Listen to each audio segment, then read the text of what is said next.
ఆయన నీ ప్రార్థనలు వినడం మాత్రమే కాదు, చెప్పండి, ప్రార్థనలకు ఏమి ఇస్తాడు? ఆయన జవాబును దయచేస్తాడు. కొన్నిసార్లు భార్యలు అంటూ ఉంటారు ఇంట్లో, ఏమండి వినబడిందా అండి అంటారు. ఎందుకు వినపడలేదు? 2 చెవులు బాగానే పనిచేస్తున్నాయి, వినబడుతున్నాయి.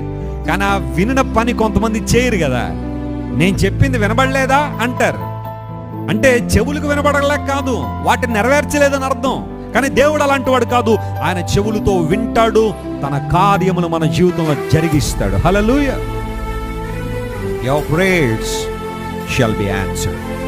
నీ ప్రార్థనలు అంగీకరించబడుతున్నాయి. నీ ప్రార్థనలకు జవాబును దేవుడు దయచేస్తాడు. చాలాసార్లు మనం వింటున్నాం,